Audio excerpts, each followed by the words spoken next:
edificados en el Señor. Muy bien, primer libro de los Reyes, capítulo 17.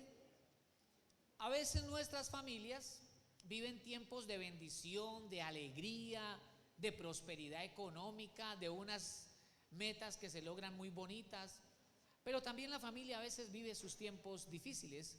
Y veíamos hace 8 días que en la actualidad nos encontramos en un mundo complicado, un mundo que nos desafía por el tema de los valores familiares y el asunto de cómo instruir y capacitar a nuestros hijos, cómo equiparlos y prepararlos para este mundo que los desafía, que expone argumentos tratando de derribar sus principios cristianos, que el sistema de este mundo, inspirado por el reino de las tinieblas, quiere tomar a nuestros hijos y hacer de ellos instrumentos del reino de las tinieblas.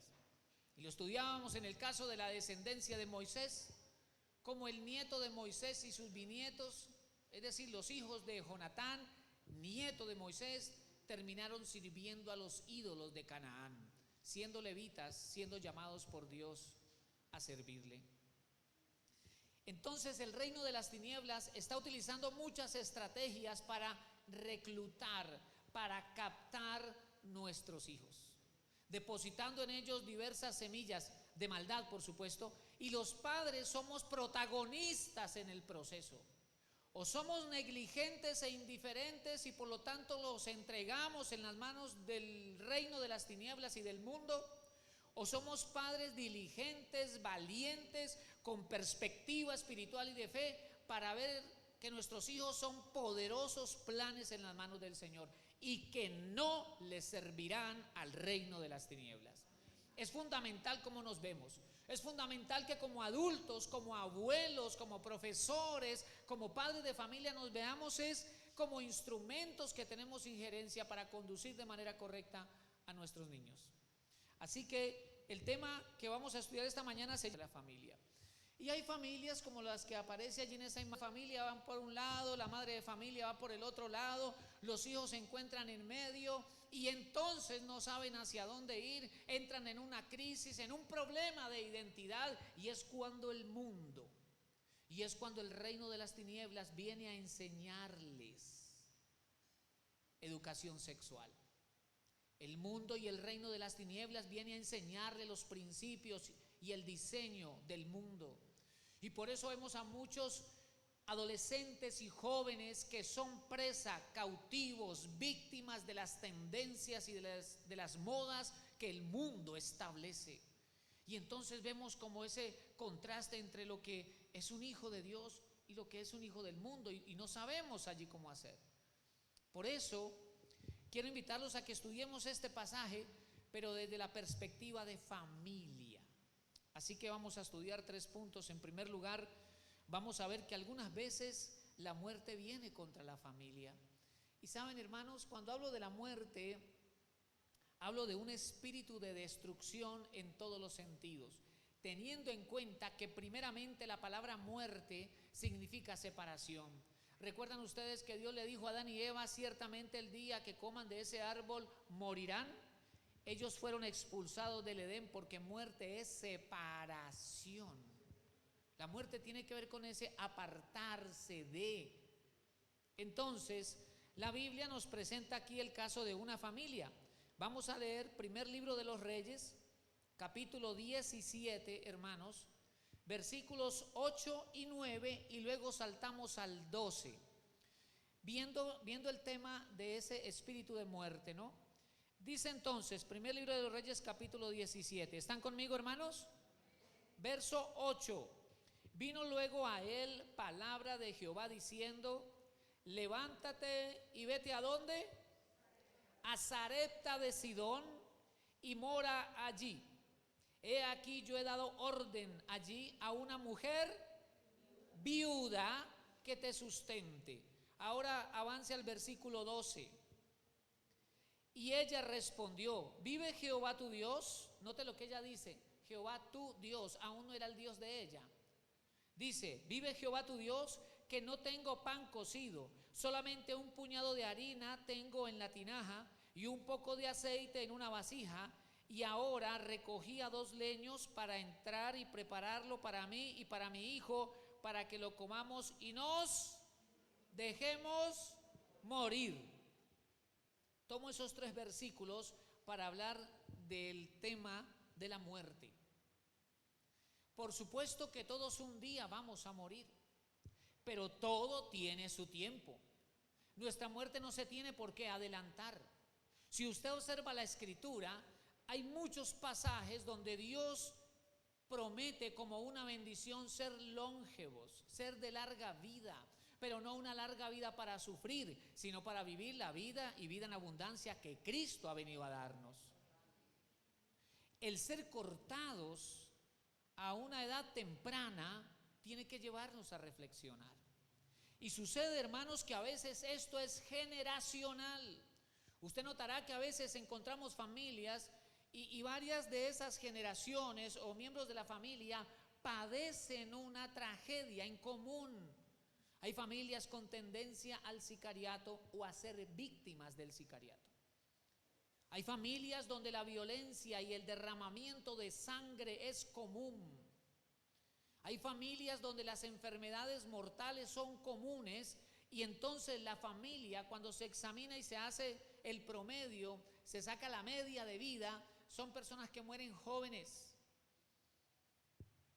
Entonces uno dice, bueno, ¿qué está pasando? Tanto que la familia comienza a sacar su propio promedio y a decir, bueno, el promedio de vida de nosotros es 55, yo tengo 52, ay Dios mío. Porque empezamos a ver que la muerte está afectando la familia y que ha habido un recorrido generacional. Pasó en los bisabuelos, pasó en los abuelos, pasó en los padres. Ay, Señor. Entonces, generacionalmente el espíritu de la muerte ha afectado. Recuerdo mucho una familia cuyos antepasados y los muchachos en el presente padecían el suicidio. Suicidio en la familia. Ay, que así se murió el abuelo. ¿Cómo le parece que el papá de ellos, no sé qué, el tío, y ya se suicidó fulano, y Perencejo ha tenido ya 2 intentos? Un espíritu de muerte generacional. A veces sucede con nuestra descendencia. Hijos que padecen unas enfermedades terribles. Hay enfermedades que son para mí instrumentos del devorador. Se llevan el dinero porque los tratamientos son altamente costosos y la persona escasamente trabaja y trabaja para pagar los gastos médicos de aquella mortal enfermedad.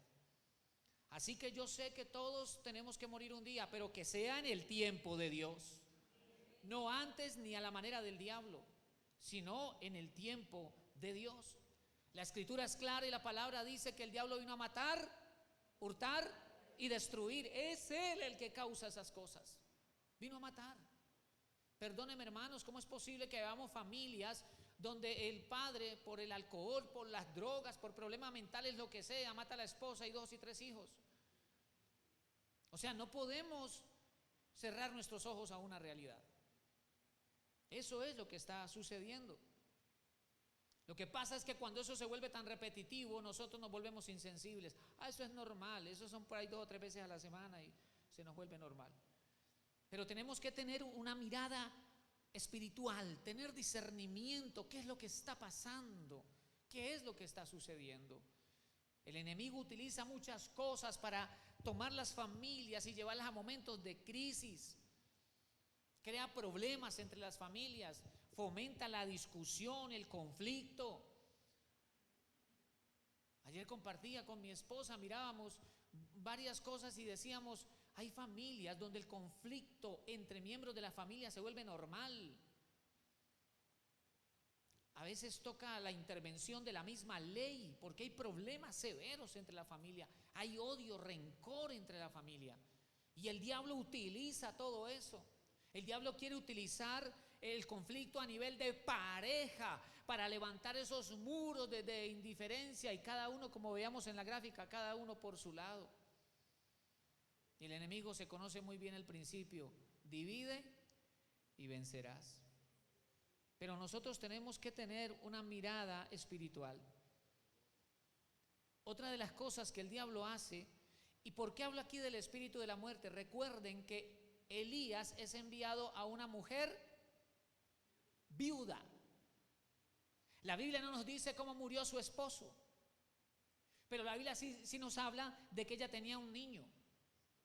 Así que el padre no murió a los 82. El padre murió joven. ¿De qué manera murió? La Biblia no nos lo dice. Solamente vemos que él murió y que aquella mujer quedó desprotegida con un niño. Yo no sé si ella heredó de su esposo algún ganado, pero resulta que había venido la crisis y era tan difícil la situación. Ojo con esto: una de las estrategias del diablo es matar la esperanza, matar la fe en Dios. A veces la crisis llega, sea por una mala decisión, sea por un pecado, sea porque Dios nos está probando, sea lo que sea. A veces la crisis llega, entonces eso afecta a la familia, y cuando la familia no procura fortalecer la fe, su esperanza en Dios, viene el diablo a destruir la esperanza, viene el diablo a destruir la fe. El léxico de la familia cambia, entonces empezamos a hablar con palabras de muerte, con palabras de fracaso. No, esto se va a acabar. No, esto está muy difícil. No, es que esta familia es un dolor de cabeza. Es que estos hijos que me tocó, es que esta mujer mía sí es terrible. Y empezamos a utilizar frases que en vez de bendecir la casa, van deteriorando, van destruyendo la familia. Lo vemos en el caso de la viuda. Cuando la viuda le dice a Elías, porque él le dice, prepárame un pan, y ella le dice, no, mira, en realidad tengo un poquito de harina y me queda un poquito de aceite, voy a hacer una tortica, me la como con mi muchacho, y como dice otras versiones, nos vamos a dejar morir de hambre. Ella ya no tenía esperanza, ella no pensaba que iba a superar eso. Hermanos, y a veces hay tiempos difíciles que se extienden. Estamos hablando de que esta tierra estaba enfrentando una sequía de 3 años y medio. A veces las crisis se extienden, a veces los problemas en la familia se extienden no 1 año, sino 2, 3, 7, y se vuelve una situación complicada. Y el enemigo empieza a lanzar esos dardos de mentira. No, esto no se va a sacar adelante, no, todo se va a destruir, todo se viene abajo. Y el diablo empieza a pintarnos esos cuadros terribles, porque es el diablo. Empieza a hacernos ver que el marido es más feo, que la mujer es la más cansona de todas las naciones del mundo y de otros planetas, que los hijos son una carga. Y a veces el diablo utiliza el corazón de los hijos, y los hijos tienen palabras incorrectas hacia sus padres. Entonces el papá o la mamá empieza a experimentar decepción, se empieza a morir la esperanza. Entonces la persona ya no quiere luchar por el hogar, y muchos terminan luchando por el hogar más por temor a Dios que por amor a la familia, porque el enemigo ha venido acumulando heridas, ha venido acumulando resentimientos, y el diablo quiere provocar eso. Pero la Biblia dice que Jesucristo vino a deshacer las obras del diablo. Jesucristo por excelencia es restaurador, Él nos puede ayudar. ¿Quién no ha cometido errores de nosotros? Como dijo Jesús, el que esté libre de pecado, que tire la primera piedra. Pero no podemos quedarnos allí, tenemos que buscar a Dios y buscar en el Señor Jesucristo la superación del obstáculo, la victoria, porque Dios puede transformar todas las cosas. El diablo quiere eso, matar, destruir, porque el diablo sabe que va para el lago de fuego por la eternidad, y él no se quiere ir solo. Él quiere provocar dolor en el corazón de Dios, arrastrando a la mayor cantidad de seres humanos. Y aquí entramos al punto número 2. Y esto me llamaba mucho la atención cuando estudiaba este tema, hermanos. ¿Y sabe por qué? Porque yo creo que nosotros tenemos que experimentar, Pablo lo dice, renovaos en el espíritu de vuestra mente, pero tenemos que experimentar una renovación de pensamiento que va a afectar nuestra visión de la vida. Específicamente quiero decir, vivimos en un país del tercer mundo, así se le llaman a los países subdesarrollados, ¿verdad? Entonces muchos de nosotros, como hemos crecido en esa cultura, nos vemos inferiores, nos vemos pequeños, ciertas cosas para nosotros son inalcanzables. Incluso manejamos un léxico como: no piense en una carrera, mijo, que usted no va a estudiar porque no hay plata. No hay que con dificultad le compré los zapatos ahora donde le a pagar un semestre. Y entonces los opacamos, los mandamos al suelo. Y ese es muchas veces nuestro léxico. Y cuando hablamos de metas pequeñitas, hablamos de lo que se pueda. Y creo que eso detiene las bendiciones del Señor. Porque el lugar no determina tu éxito. Nuestra bendición viene de Dios, donde quiera que estés. ¿O acaso Dios no bendijo a Israel por el desierto? Entonces no se trata del lugar, sino de nuestra fe. Somos ciudadanos del cielo. Somos hijos de Dios. Somos hijos del Rey. Y Él lo tiene todo. Luego, ¿por qué pensamos tan pequeño? Y a veces cometemos el error de transmitir lo mismo a nuestros hijos. Mira lo que ella decía: y nos vamos a dejar morir, ¿cierto, mijo? Sí, mamá.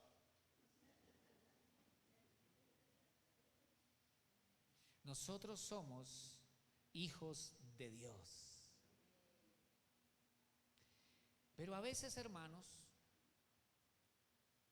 en ciertas ocasiones viene la ruina contra la familia.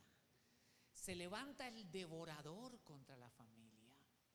Por favor, leamos primer libro de Reyes, capítulo 17, dice versículos 10 al 11. Entonces él se levantó, o sea, Elías, y se fue a Sarepta. ¿Cómo se llamaba ese lugar? Sarepta de Sidón. Versículo 10. Y cuando llegó a la puerta de la ciudad, o sea, a la entrada de la ciudad, he aquí una mujer viuda que estaba allí recogiendo leña, y él la llamó y le dijo: te ruego que me traigas un poco de agua en un vaso para que beba. Ya eso era un pedido significativo, pues estaban en sequía, pero ella lo va a hacer. Verso 11. Y yendo ella para traérsela, él la volvió a llamar y le dijo: te ruego que me traigas también un bocado de pan en tu mano. Y como ya leímos en el 12, ella le dice: por favor, vive Jehová tu Dios, el tuyo, que no tengo.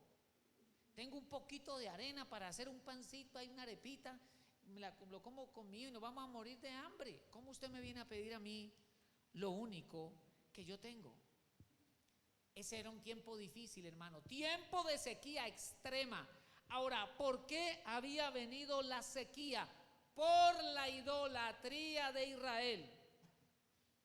Por la desobediencia de Israel, los cielos se cerraron. Vino sequía y empezaron a secarse los pastos, alimento de los animales. Por lo tanto, el ganado empezó a morir. Empezó a escasear el trigo, las cosechas, no había comida de ningún tipo, escasez de agua. Era tan la sequía que ellos dicen: nos vamos a morir de hambre. Pero quiero destacar que aquella sequía, aquella escasez vino por la idolatría en Israel, el país vecino, porque resulta que Sarepta de Sidón es un puerto que pertenece a la tierra de Fenicia, vecina de Israel. En Israel en ese momento reinaba Acab con su esposa Jezabel, y aquel rey junto a su esposa habían establecido que el culto de Israel era de adoración a Baal. Habían desplazado el culto a Dios, y por eso, por esa idolatría, el Señor envía la sequía. Como 2 más 2 son 4. ¿Cuál es el origen de una sequía? La idolatría. Señor, ¿por qué me está yendo mal? ¿Por qué me va mal en los negocios? ¿Por qué en esa billetera no tengo sino almanaques? ¿Por qué, Señor, esa nevera parece nueva? Señor, ¿qué es lo que está pasando, Dios mío? Tal vez, no digo que sea la única razón, pero tal vez hay idolatría. A veces idolatramos personas, a veces idolatramos nuestro trabajo, a veces idolatramos el patrimonio, a veces idolatramos nuestra pasión, lo que nos gusta. A veces hay ídolos en el corazón, hermanos, y eso hace que se cierren los cielos. A veces es nuestra propia desobediencia. Sabemos lo que la palabra de Dios nos dice, pero queremos hacer lo que dicta nuestro corazón, nuestros propios anhelos, desobediencia, y eso hace que los cielos se cierren. Hermanos amados, las matemáticas financieras de la Biblia nunca se equivocan. Si caminamos con Él, caminamos en el diseño financiero de Dios, seremos bendecidos. Lamentablemente, ellos estaban bajo el trato de Dios. Y aquel lugar donde vivía esta mujer, ¿cómo se llamaba? Sarepta de Sidón. Y esos dos nombres son muy significativos. La ciudad específica donde estaba la viuda se llama Sarepta, y esa palabra significa taller del orfebre. Taller del orfebre. Un sinónimo, algo así como el taller del alfarero. Y a veces nosotros entramos en ese taller, y es cuando el orfebre trabaja con el oro, con la plata, le da al metal la forma que quiere, mete el metal al fuego, lo moldea con el martillo y el cincel y sus herramientas. Y hermanos, ese es un tiempo complicado cuando entramos en el taller de Dios. Porque a veces somos soberbios, somos orgullosos. Hay padres de familia que son orgullosos. Hay padres de familia que son soberbios. Hay padres de familia que son irascibles. Hay padres de familia que son obstinados y tercos, pero aquí no hay, gracias a Dios. Por eso lo dije con libertad, porque sé que aquí no pasa eso. ¿Sabe cuál es el problema de la soberbia y del ser obstinado? Que aunque estemos entrando en el camino equivocado, que aunque estemos tomando malas decisiones, nada nos detiene hasta estrellarnos. Y lo tremendo de esto es que cuando los padres se estrellan, hay un daño colateral que se llaman hijos. Eso no lo podemos negar, porque nuestros hijos van en el bus que manejan los padres. Así que nuestro papel es fundamental. ¿Cómo estamos guiando y dirigiendo nuestra familia es fundamental? Recuerdo mucho a un padre de familia que me consultaba cuando ya el problema se había presentado. Me dijo: pastor, y no sé qué vamos a hacer, yo creo que vamos a perder la casa. Le dije yo: ¿cómo así? Me dijo: no, es que uno de los hijos que se iba para España, y yo: bueno, pues que orar y bendecirlo, que le vaya bien, hacer las cosas bien. Me dijo: no, pero es que ¿sabe qué fue lo que se hizo? Pues había que pagarle a un señor que iba a hacer todos los trámites del tiquete, de la visa, del lugar de trabajo allá, y él cobraba, yo no sé si era como 12 millones de pesos. Ay, entonces yo dije: ¿y qué pasó? ¿Se perdió esa plata? Pues sí, le dimos toda la plata al señor y lo estamos esperando todavía. ¿Cómo así? ¿Y qué relación tiene eso con la casa? Pues que la hipotecamos para darle la plata de personaje. Entonces las decisiones de los padres terminan afectando a los hijos, sin lugar a dudas. Y queridos padres de familia, amar a los hijos no es darles completa libertad.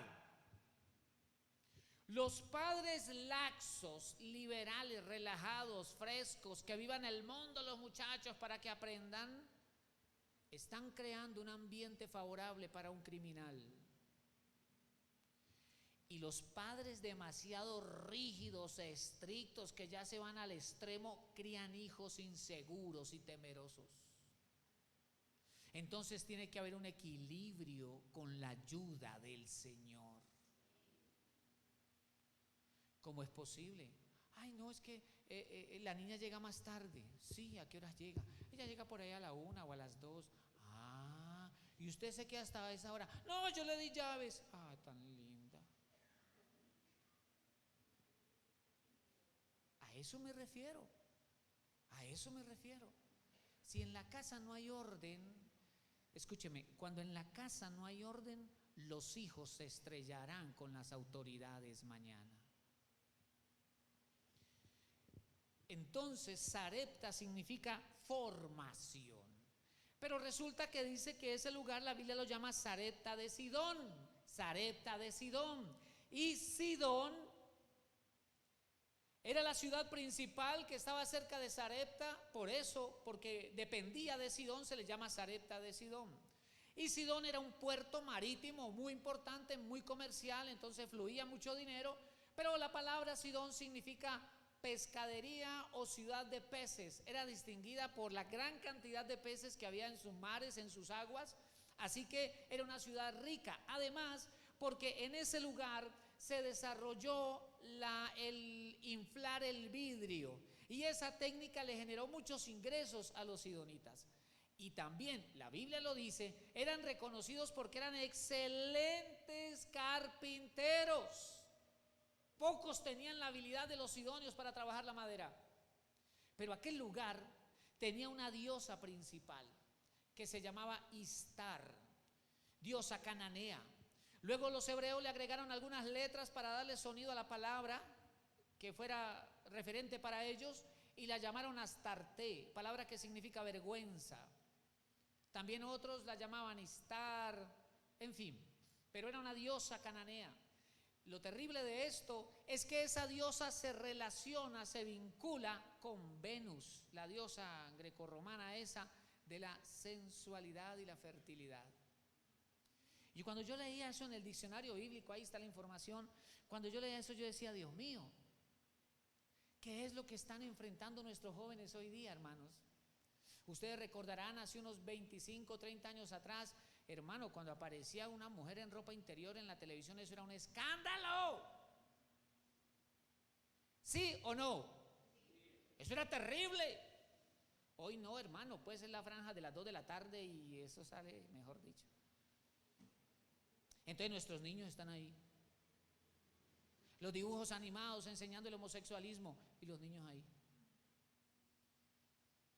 Llegan a las tales escuelas y colegios que enseñan educación sexual, entonces les enseñan, no, mire, la familia puede ser de 2 hombres o de 2 mujeres. Entonces los niños quedan como, y resulta, amado hermano, que cuando Dios creó a Adán, no creó a Esteban, sino que a Adán le hizo una Eva. Y cuando hizo a Eva no le presentó a María, le presentó a Adán.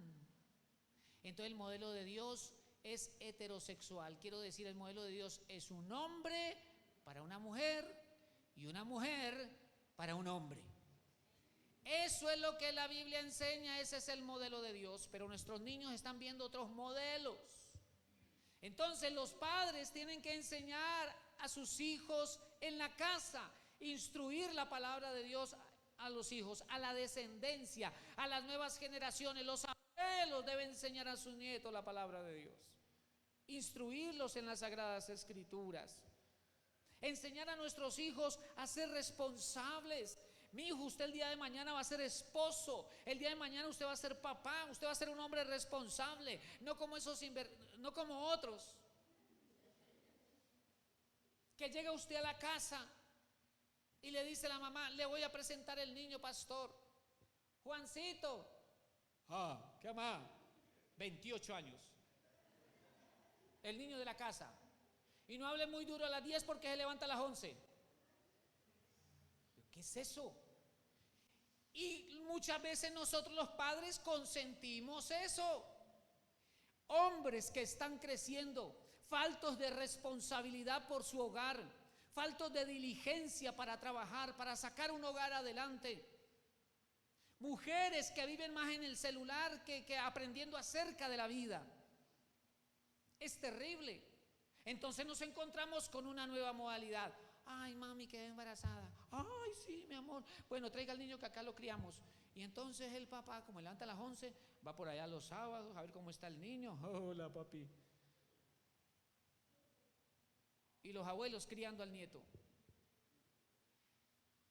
O sea, ¿pero por qué? Porque hemos descuidado el instruir a los hijos, el formar a los hijos. Hermano, en los colegios no dan clases de cómo ser papá, cómo ser mamá.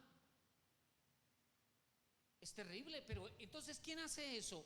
Los padres tenemos que enseñar a nuestros hijos a ser responsables, a ser personas de bien para nuestra sociedad, a evitar la maldad, la ilegalidad, porque eso, la ilegalidad, los negocios ilícitos, el comprar cosas robadas, el hacer injusticia en los negocios, eso trae sequía espiritual, eso cierra los cielos.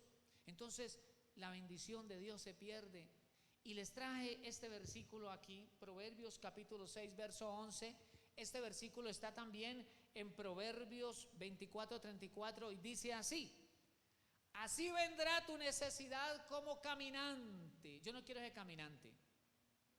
Dice, y tu pobreza como hombre. Así vendrá tu pobreza como hombre armado. Por favor, imagínese a un hombre armado que se llama pobreza. Imagínatelo, viene como Rambo en sus mejores años, lleno de armas. No, ahora serían como un Avengers, ¿no? Para estar un poquito más a la moda. Así, lleno de armas. Una mezcla de Aquaman, Capitán América, Hulk y todos esos. Uf, se llama pobreza. Y viene armado y apunta hacia una familia. ¡Pum! ¿Mandando qué? Ahora bien, el contexto de este versículo está en que ese es el resultado de la pereza. Resultado de la pereza, lo que yo les estaba diciendo ahora. Hermanos, hay mujeres que ven 5 y 6 novelas al día. Vea, hermano, no se sabe más de 3 versículos, pero pregúntele por la novela de las 3. Se sabe todos los personajes y en cómo va la trama al día.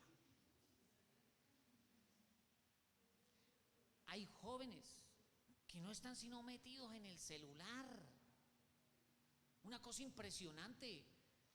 Y yo digo, bueno, ¿dónde están los principios de vida? Este muchacho se está edificando para el día de mañana ser un profesional, y si no va a ser profesional, ejercer un oficio con calidad y con excelencia. Porque yo creo que tampoco Dios quiere que el día de mañana nuestros jóvenes se casen y la familia viva en necesidad. Yo tampoco creo que esa es la voluntad de Dios. El contexto es la pereza, pero si miramos el contexto de la historia que estamos leyendo, era tiempo de idolatría y por eso había venido la sequía. Así que debemos enseñar a nuestros hijos que amen a Dios, que hay un Dios creador, que en el mundo enseñan sobre la teoría de la evolución, pero por eso es teoría, porque no se ha podido sustentar. El creador del universo, de los cielos, de la tierra, de todo lo visible e invisible, se llama Jesucristo, el cual es Dios sobre todas las cosas, y fuimos creados a su imagen y semejanza. No tenemos ninguna filialidad con el simio. Eso es una blasfemia contra nuestro creador, reducir al ser humano a esa condición. Fuimos creados a imagen y semejanza de Dios. El ser que más se parece a Dios es el ser humano.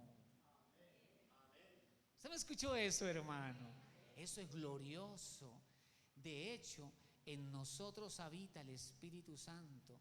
En nosotros ya vive Jesucristo el Señor. En tercer lugar, a veces la ruina viene, hermanos, por las políticas del gobierno. Empiezan a tomar una serie de medidas y todo el patrimonio del ciudadano común se viene abajo. Las pensiones se acaban, el salario se viene abajo, y cuando comparamos el salario del país con el exterior, las personas tienen de salario 10 o 20 dólares mensuales. Uno dice, Dios mío, ¿cómo sobreviven? Porque eso es sobrevivir. En otras ocasiones entramos, hermano, en un estado de pobreza o de escasez por negligencia, por malas decisiones. La persona se mete en una deuda, luego se mete en la otra, luego con el banco, luego con el pagadiario, luego con las gotas esas, goteras, ¿será? Yo no sé. Y son felices, hermano. Les gusta tener a muchas personas visitándoles su casa para ir a cobrar. un cobrador a las 10, el otro a las 4, del banco le están llamando, ¿qué hubo, mijo? Ya lleva 4 cuotas atrasadas. Ahí no tiene nada que ver el diablo, fueron malas decisiones. Ahí no tiene la culpa Dios. Hermanos, pero la Biblia dice que vendrá como hombre armado. La pobreza vendrá como hombre armado. Entonces, ¿sabe qué hay que hacer? Hay que armarnos para que no nos venga a atacar. Y que el Señor le dé entendimiento. Punto número 3. Dios es bueno. Y Dios salva y bendice las familias. Dios es bueno. Dios está de nuestro lado. Y aunque estemos en el momento de peor crisis, Él nos ayuda. Primer libro de Reyes, capítulo 17, versículos 13 al 16. Primer libro de Reyes 17, 13. Elías le dijo, no tengas, ¿qué le dijo Elías? No tengas temor. Hermanos amados, como iglesia no debemos tener temor. No importa las decisiones del enemigo contra la iglesia. No importa cuántas trampas u obstáculos el diablo quiera poner. Yo le decía a mi esposa, ¿cuántas veces el diablo se ha levantado para destruir a Israel? Y ahí está. ¿Cuántas veces el diablo se ha levantado para destruir la iglesia? Y aquí estamos para la gloria de Dios. Y no importa cómo se levante el enemigo, está escrito, las puertas del Hades no prevalecerán contra mi iglesia. Luego nosotros lo que tenemos que hacer es ocupar nuestro lugar como iglesia. No temer, sino llenarnos del Espíritu Santo y avanzar, porque no nos ha dado Dios espíritu de cobardía, sino de poder, amor y dominio propio. El Señor nos ha dado al Espíritu Santo, y así es como dice la palabra, no con espada, no con ejército, sino con mi Santo Espíritu, dice el Señor. Tenemos que llenarnos del Espíritu de Dios, fortalecer nuestra fe en Jesucristo el Señor. Venimos de un tiempo de pandemia y aún está su coletazo todavía por ahí, pero Dios fielmente nos ha sostenido, nos ayudó a conseguir un terreno y vamos a construir con la ayuda de nuestro Señor Jesucristo, y el enemigo oirá y temblará, porque la iglesia del Señor Jesucristo es más que vencedora. Así que alimentemos nuestra fe. Metamos a nuestra familia en Cristo Jesús, que hablemos el mismo lenguaje. ¿O no dice la Escritura, puesto los ojos en Jesucristo, el autor y consumador de la fe?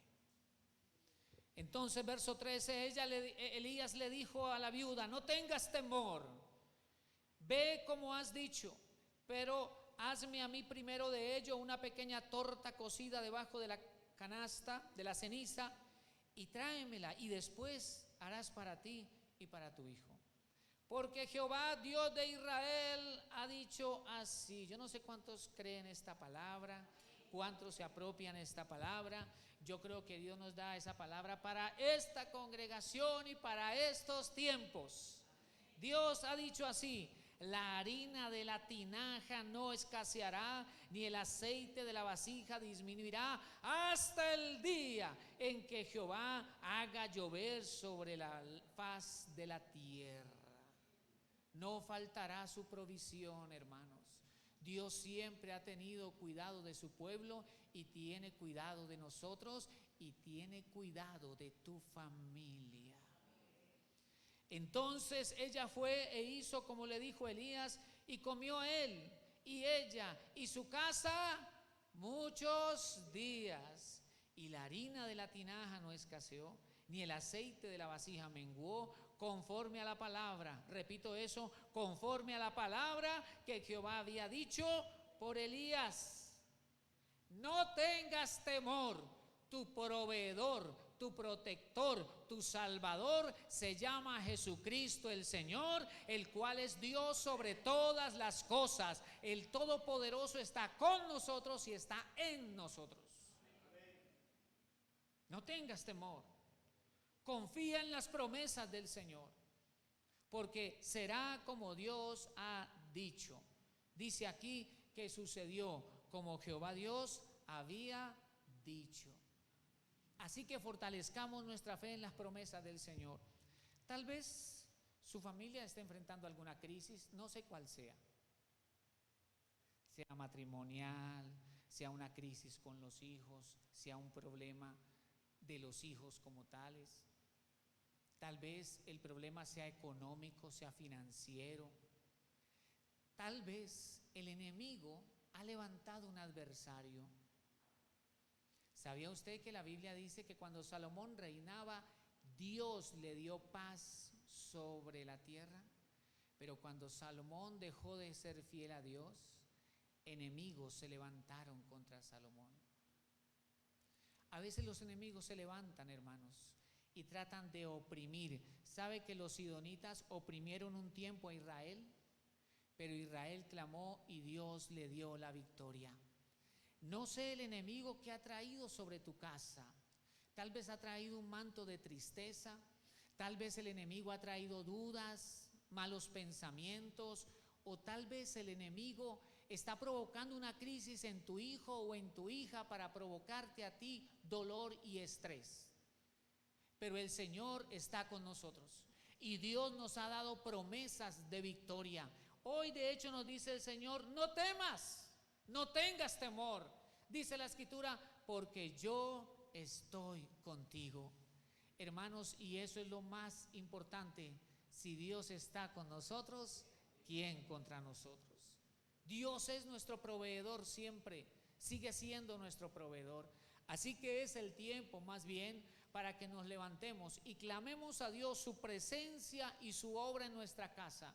¿Qué está pasando en tu casa? Piensa por un momento. ¿Qué está sucediendo en ti? ¿Qué está pasando en tus hijos? Tal vez tú veas que tus hijos se están alejando. Pues es el tiempo de clamar.